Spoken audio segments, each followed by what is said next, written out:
First of all, my name is Joe Scalia. I am senior consultant at ARC. I do process safety, process control, networking, security, things like that.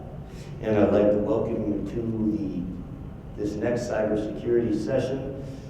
And it's about using OPC and OIC to interconnect or integrate legacy systems with current systems. Now, what does that all really mean? Well, let's take a little step back at first. And we've been hearing a lot about the convergence of IT and OT. And we've been hearing that they don't always necessarily get along. And that is in part because the needs are different. But it has led to a really rapid learning curve for both groups because they first needed to understand terms. In other words, in simple terms like what does real time mean to an IT person versus a control system. The next challenge, of course, is that many facilities have got 30-year-old DCS and PLC systems that are desperately in need of update and have not been updated or migrated forward. Now, real-time or near real-time data for everyone's architecture, even ARC's advised CPaaS 3.0, you can't run well if you don't have real-time actionable data and intelligence. So that begs an increasing demand for a tighter integration and more information available to the right pieces of software and applications. The reality is most factories now contain so many different versions and generations of systems, it's going to be a challenge for them to converge without embracing protocols like OPC and things OIC can do to link back to these legacy systems. Of course, you can look at ISA 95, you can call it the Purdue model approach, but you see the boundaries, if I call them, or the intersection points are where there's needed to be, for many, many years, a great deal of integration and leadership to make that happen. That hasn't always occurred. Now, right now we've got smart connected machines coming from everywhere, even the internet refrigerator, not that I want one, but someone might. We've got powerful analytics platforms offered by a number of very talented vendors. Notice there's a big discontinuity here between the data that's available and the packages that may need it. So how do you get there? Well, if there's IT and OT, you have to have some way to not just converge the thinking, but also converge the technologies to create a safe path to merge the data and a secure path to merge the data.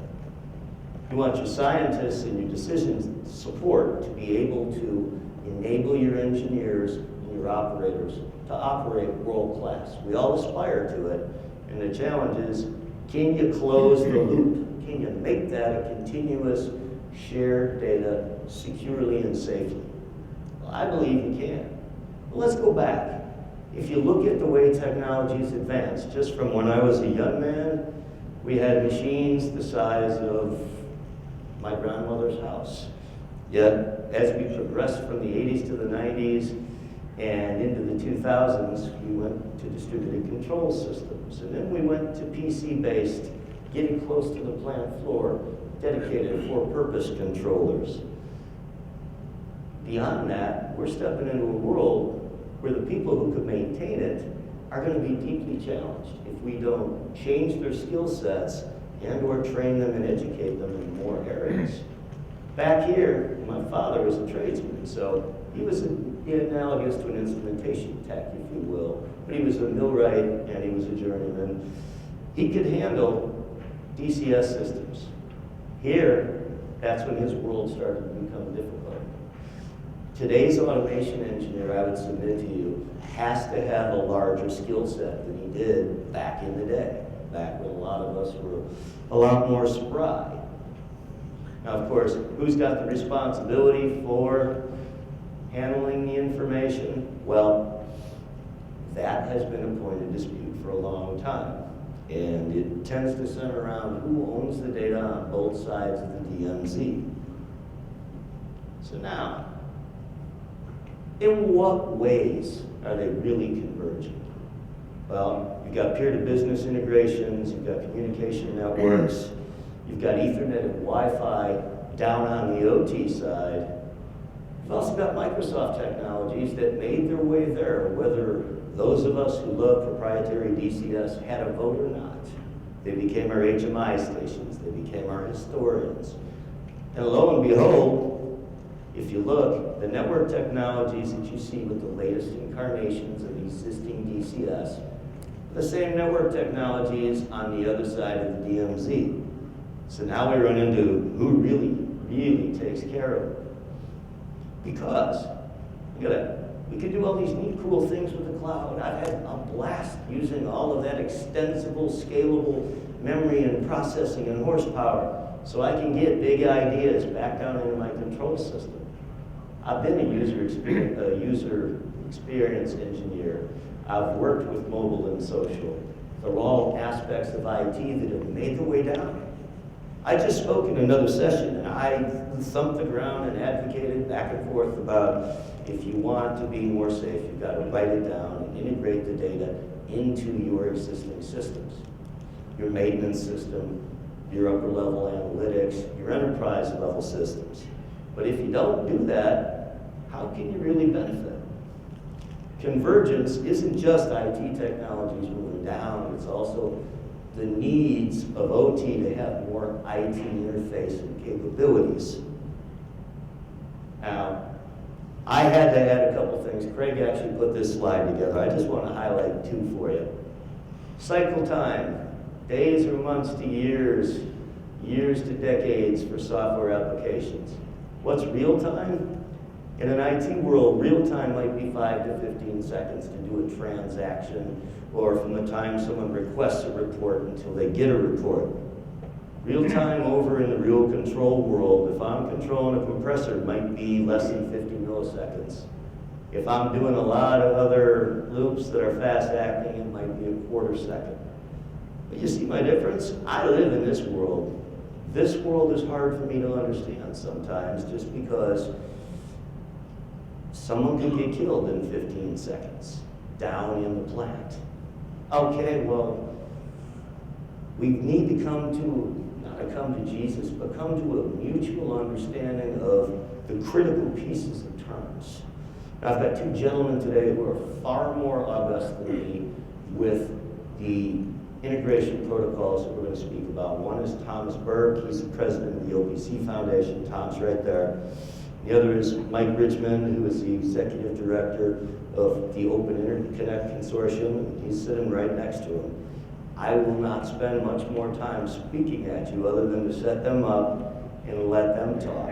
Afterwards, the gentlemen at this table are going to come form a panel, and you're all invited to ask them questions. So,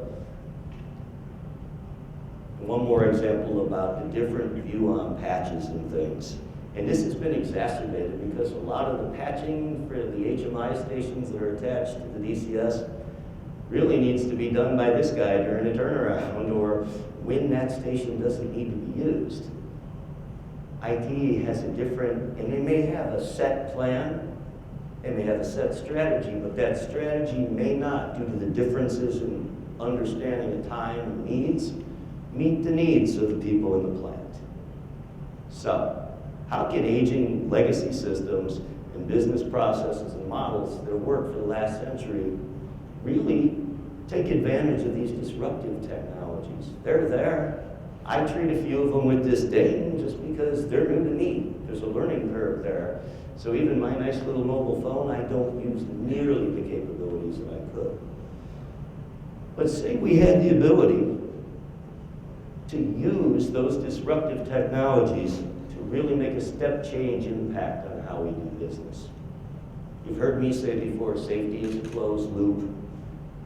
From the time I have raw materials until the time I'm shipping to a client should be a closed loop too. And the best and only way to get there is to take advantage of integration between disparate systems. So, to me, this integration should be a no-brainer.